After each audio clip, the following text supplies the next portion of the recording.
Welcome to Comics Bazaar, the channel of comics commentary and arcana. This video features the Uncanny X-Men number 192, cover dated April 1985. And this is a colourful cover by John Romita Jr. and Dan Green, featuring three of the X-Men, Nightcrawler, Rogue, and Colossus, attacked by a techno-organic being. Is it Warlock, or could it be someone else? Well, this kind of beard around the creature's face is a clue that it isn't Warlock. So who is it? Well, we'll find out by opening the issue up. And let's see the splash page to start with. And this is a pretty cool splash page by John Romita Jr. and Dan Green, featuring Colossus. And we've got the title here worked into the art. Fun and Games, starring the Uncanny X-Men. Creative team, Chris Claremont as ever writer, John Romita Jr. and Dan Green artists. So what that means is that John Romita Jr. is providing breakdowns and Dan Green finishes and inks. And there's a special thanks to Steve Leialoha, who comes on for the last few pages of the book. I'll point out when the switch is to Leialoha on ink finishes. Glynis Wine, colorist, Tom Orzechowski, letterer. So what's happening? What's going on here?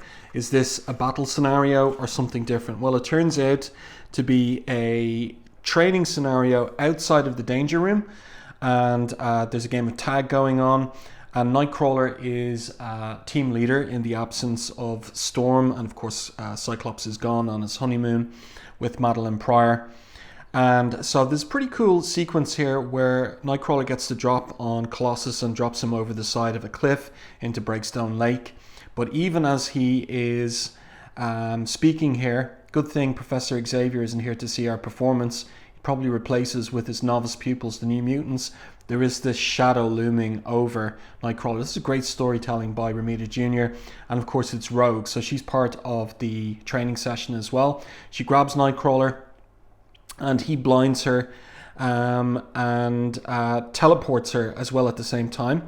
So he challenges her to shake him off if she can, and he makes the point as well that it's going to be more difficult with her eyes covered like this. So this is a pretty cool opening to the issue, kind of action oriented, but also we're going to get some nice character moments as well. So ultimately Nightcrawler is triumphant here. Rogue splashes down in the lake and she pulls Colossus out of the lake too. And she says here, in round 2, it'll be the elf's turn, right, Colossus? And so he agrees. But he's out of sorts, and that's because he hasn't gone to the airport to meet Kitty Pryde, who's returning with Wolverine from their adventures in Japan, the Wolverine and Kitty Pryde miniseries. And it's all because he recognizes how he's hurt her by his affair with Zaji in Secret Wars. And he explains himself once again, as he has done in previous issues leading up to this, that he didn't ask to fall in love with the alien healer Zaji. And remember, this was Claremont's suggestion to Jim Shooter, who was the writer of Secret Wars, to pair Colossus off with someone in the series. So this goes back to Claremont. This is Claremont's idea. At least Colossus continues, that is what I believed. Lately I do not know, and the more I wonder, the more confused I become. So he's a young man, confused in love, and Rogue here, who's as young as Colossus, thinks, poor guy. And she says out loud, though, I wish I could help, but I'm afraid it's out of my league. The Carol Danvers side of my psyche knows more about that kind of stuff. Maybe it could offer some advice. And Nightcrawler's got his mind not on the emotional problems of his teammates, but rather the training session, round 2. So he says here, and this is very interesting from Claremont as well, speaking of Carol Rogue, among her powers was a precognitive seventh sense. Since you absorbed her abilities along with her memories, you should logically possess that talent as well. So this is intriguing, and Nightcrawler sets a test for Rogue, and we see him here tickling her to start with, and then teleporting around her, tickling her, and she protests, and then she gets absolutely irked with him, and punches him straight in the, like across the sternum. Cut it out, she shouts there. And the narrative caption saying Nightcrawler's intention was to goad Rogue to the point where seventh sense, assuming it exists, engaged. In that, it seems he was quite successful. But she's flung him towards the cliff face, and she realizes that she's acted on instinct, and so she flies after him in order to prevent him from going splat against the cliff's edge. Great art on these two pages. I really like these two pages, the combination of everything, the pencils, Dan Green's inks, and Glynis Oliver's colors really works so well on these two pages. And also Romita Jr.'s use of white space on this page in particular. So this is a nice 2-page spread of the comic. And also we get a good look here at Rogue's new costume as well, I should mention that, and Colossus's new costume. So Colossus's will actually stick around longer than Rogue's. She'll have another change of costume coming soon enough. And Nightcrawler here, grabbed by Rogue, teases her, play acting as a paladin knight. This is all in keeping with his extroverted kind of Errol Flynn persona. He says, fairest of maidens, your paladin owes you his life. Would that he could accept or could thank you with a kiss. And so Rogue just drops him in the lake. You louse. Not another word or so help me. And Nightcrawler's there complaining about being wet and wondering, what did he say? And then he realizes, what a dunce. How could I, especially I, have been so stupid, so unfeeling? Remember what Storm told us. Rogue's power manifested itself when she was barely in her teens. She's never been kissed, probably never even been touched. And we learned all of that about Rogue's first manifestation, traumatic manifestation of her powers back in issue 185. And that conversation between Rogue and Storm when Storm lost her powers at the end of the issue. So Nightcrawler is like he's feeling sorry for what he's done and wonders whether they should go after her and whether he can make amends. So Colossus points that she flew towards, and this is interesting. So there must be at the boundary of Professor X's domain, and there is there atop this hill a ruined mansion. And he asks Nightcrawler should they follow, but Nightcrawler says they better wait a while. And then there's in the sky light glowing bright as day, and it must be this to begin with. Something's falling this way down, Peter. So what is it, a meteorite or something? By the way, I love the Spawning of Blacks by Dan Green on this, showing the effect of the bright light on the characters. And again, great choice by Romita Jr. to have an open border panel here as well. Great use of blank space.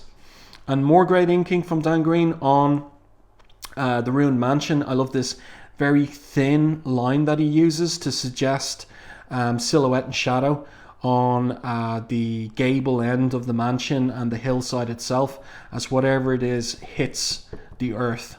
And then we transition to 150 miles down the Hudson River at New York City's Kennedy International Airport. This is a great establishing shot of the arrivals hall at the airport.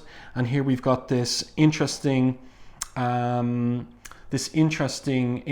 of dialogue between Professor X and Storm. So another moment of characterization and checking in with where Storm is in respect of the loss of her powers. She did plan to go to Africa on the ship a couple of issues ago, but that hasn't happened. So she's stuck around New York to meet Kitty upon her return from Japan. And I love this bit here, where this is a device of Claremont's that I always enjoyed, where we get these snatches of conversation, and in this case, it's actually thought. Be at home, bed, sleep. Missed, love, hate you. Creep, got my job, probably a lousy mutie. They're everywhere, taking over, ain't safe. And Professor X is writing down all these thoughts that he's catching. And one of them is this one: white-haired cutie, hot stuff rock star, somebody famous. And Aurora sees it. Is that reference to me, Professor? As he writes it down, he says, I fear so, Aurora. What are you writing? A transcript of the random background thoughts around us. Notes for a course I'm teaching at Columbia University. So this is an interesting development for Professor X, that he has taken on a course, a module at Columbia University, and we'll see the end of that at the very end of this issue. So Storm makes the point, so many comments about mutants and they are so cruel. I'd not realised people's fear of us was this intense. So Professor X connects it to the recent Dazzler movie and how that's catalysed considerable dormant ill will against mutants. The mutant menace, he says, has suddenly become a prime target for television and tabloid exposés, and the view most often represented is hostile. I fear they'll do lasting, possibly irreparable damage. More mutants are born every day. Storm, he makes the point there. So then this is part of this building theme of Claremont's regarding the precarious position that mutants have in the Marvel Universe at this time, with growing public fear and concern regarding the growing numbers of Homo superior. And also it links in with the whole business of having brought Rachel Summers into the book from the dystopian future of 2013. But first we have this little comic bit with Ileana, who's also come to the airport to meet her best friend, Kitty, and has brought Lockheed along, and he's sleeping in this travel bag here. But actually he's grumbling a bit about hiding in the bag. And so Ileana's telling him to stop letting steam, or smoke rather, out of the bag. And then we pick up with Rachel, and she's also tuned in to the negative thoughts about mutants at the arrivals hall. And she says here, or she says to herself in her thoughts, the professor says, I shouldn't eavesdrop, but it's in my second nature. In my time, that was how I survived. The more thoughts I hear, the more upset I get. The more upset, the less able to maintain my sight screens. I keep telling myself these are decent, ordinary people. They have nothing against me personally. They don't mean any harm, except in my future, the America I remember, decent, ordinary people let mutants be herded into concentration camps. And this is an interesting device of Romita Jr.'s, where she's staring kind of absent-mindedly out the window of the airport, and we see her reflection here, and then there's a change to her reflection. Suddenly she sees herself in the hound costume she wore in the future, where she hunted down mutants like herself for extermination. And then she finds herself facing Kate Pryde. That's the adult version of Kitty Pryde in 2013. And she's panicking, wondering whether she ever went back into the past, whether she's stuck in the present. And it turns out that they are infiltrating a government project, Project Nimrod. So they've been discovered once they get inside. And now there's a desperate last gambit on the part of Kate here, where she says, once I know you're safe, I'll be free to deal with Nimrod. What are you talking about? I won't leave you, says Rachel. Who said you had a choice? Says Kate to her. Dark Phoenix. And here we go. In the first person narration of Rachel's, she says, months ago, I used my psi powers to temporarily exchange Kate's psyche with that of her younger self, Kitty. And those are the events of Days of Future Past, issues 141 and 142 of the title. Now with the words Dark Phoenix, I'm suddenly swept away by forces beyond my comprehension, my very being shattered and cast across infinity. As I tap into power as primal as creation, and so vast it beggars description, yet at the same time strangely familiar, to find myself thrown into a world and into a past much like my own, but cruelly different, because it's one where I don't seem to exist. You okay? Asks this voice, and this is great storytelling by Romita Jr. as well. I know the voice, and for a moment wonder if I'm still in my dream state. You looked pretty rocky. I thought you were going to faint. My eyes, though, tell me the truth. I'm all right, thank you, I'll be fine. And she thinks to herself, Kitty. But this is Kitty Pryde, 14-year-old Kitty Pryde from 1985 as it is. So we've got nice little greetings here. Like, look, Lockheed's out of the bag in the airport in front of everyone. So hopefully Professor X is using his telepathy to shield Lockheed from being seen. And here Rachel's standing apart, thinking to herself, I feel so afraid, so alone. Oh, Kate, why didn't you let me stay? And Kitty turns towards Rachel and goes, hey, wait a minute, I know you. And Rachel thinks it's impossible. You can't, you were unconscious the whole time. I remember, I was in the future, you protected me, you're Rachel. So Kitty must have had some awareness when her soul psyche was residing in the adult body of Kate Pryde in 2013.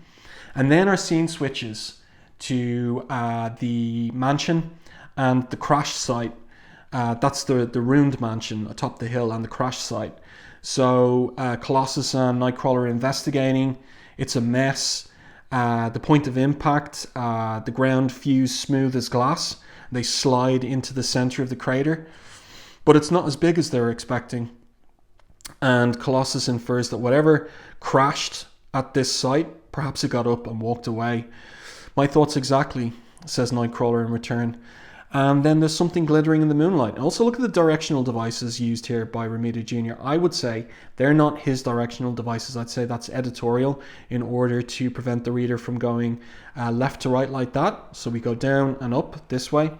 And here we've got a tree that's turned into a kind of like an object of circuitry elements, and also a stag frozen in mid-leap, also in circuitry elements.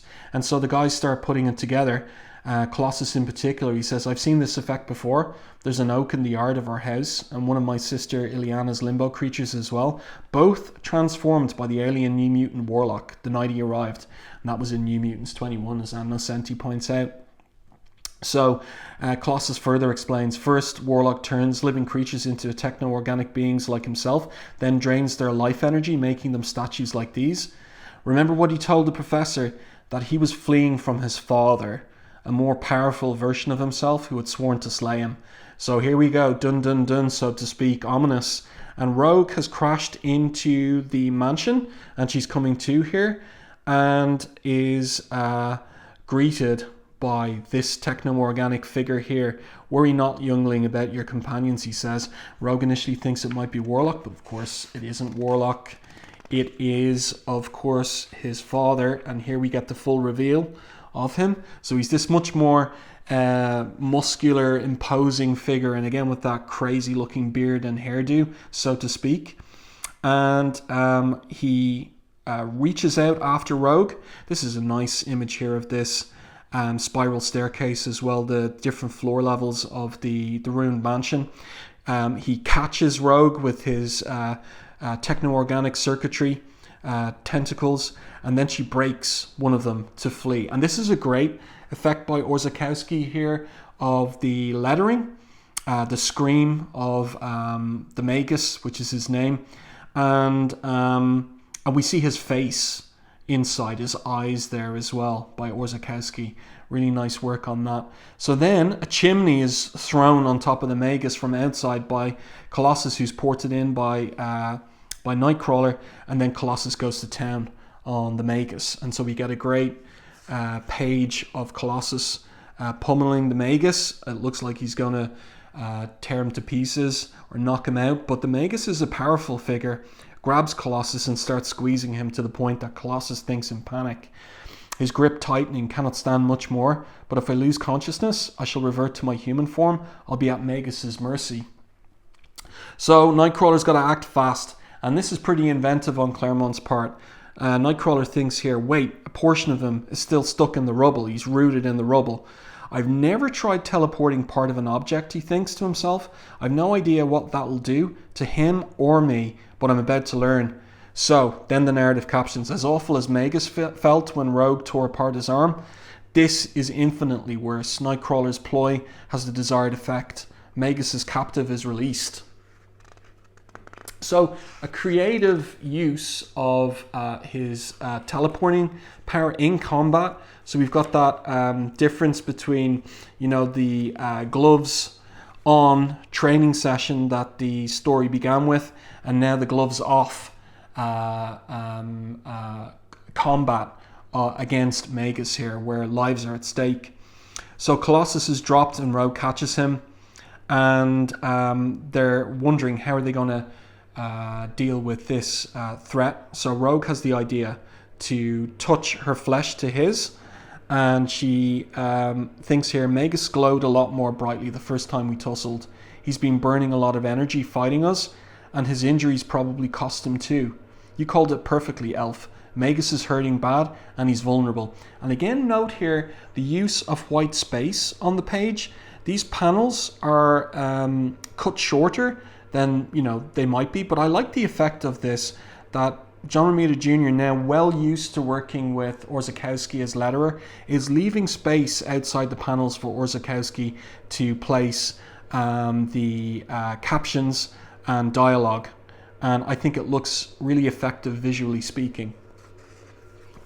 So Rogue touches her flesh to the Magus with a kiss, of course, which is her trademark way of absorbing the powers and abilities of those that she touches.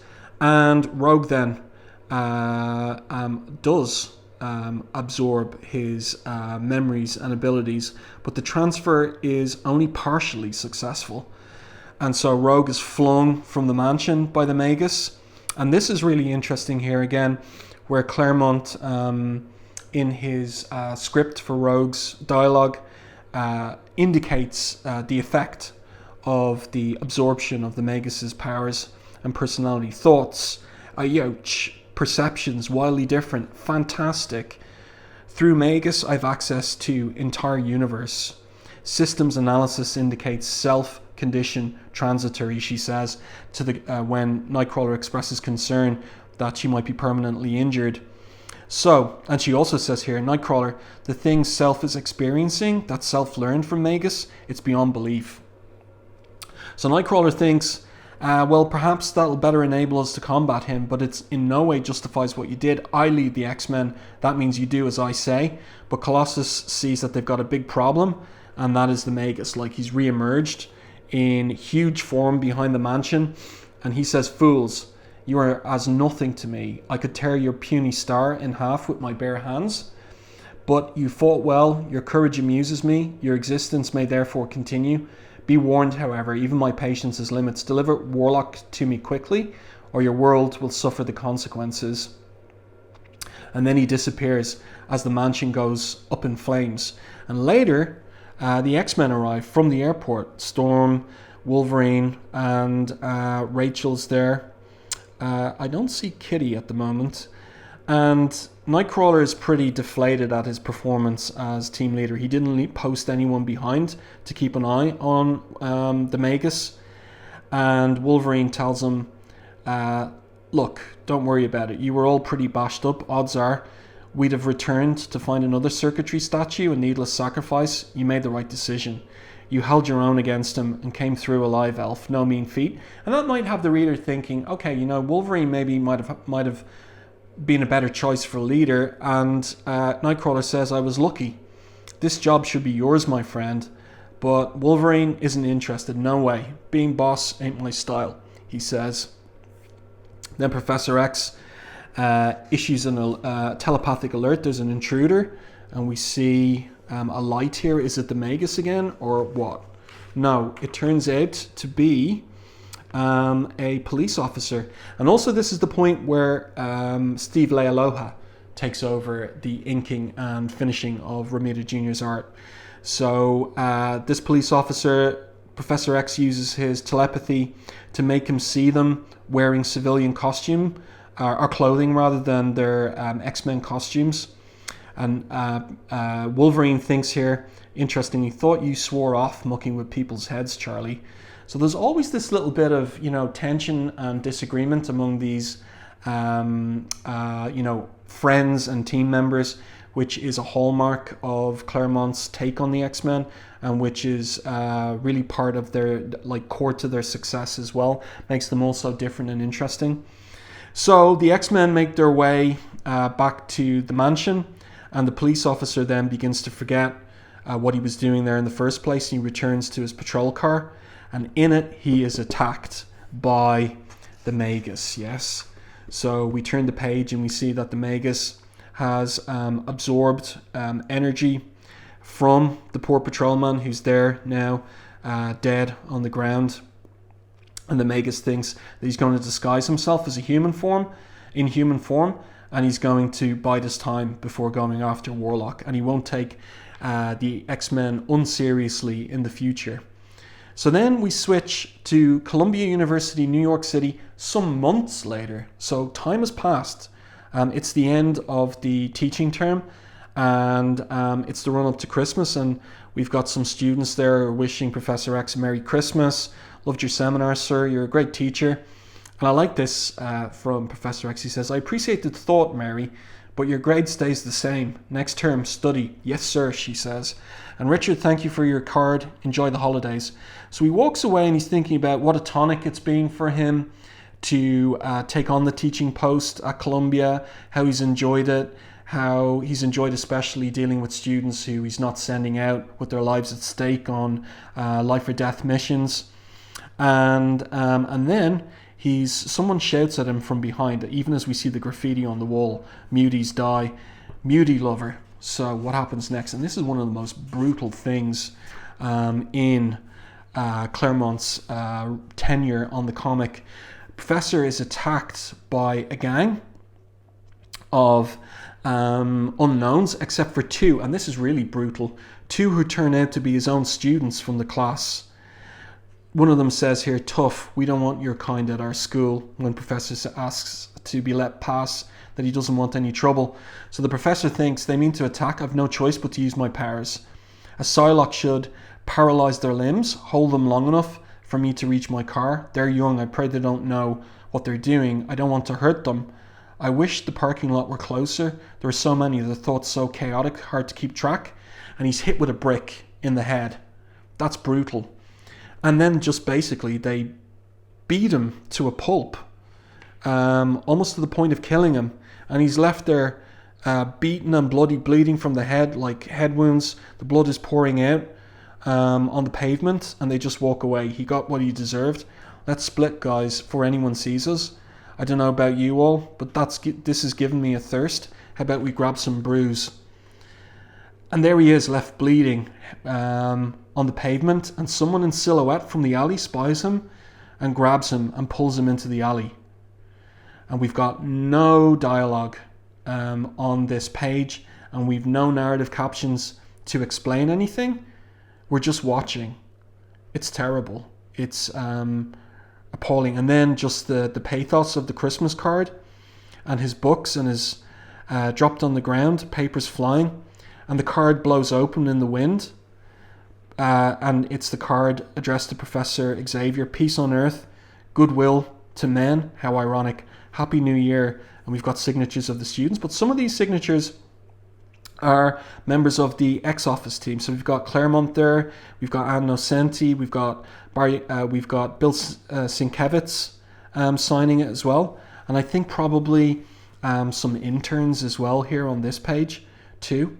So what a brutal ending to this issue, really unexpected.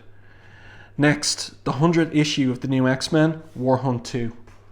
There you go, no letters page in this issue. I do hope that you enjoyed this review and commentary on Uncanny X-Men 192. If you did, please like the video on YouTube. If you haven't done so already, subscribe to the channel and stay tuned for more content like this.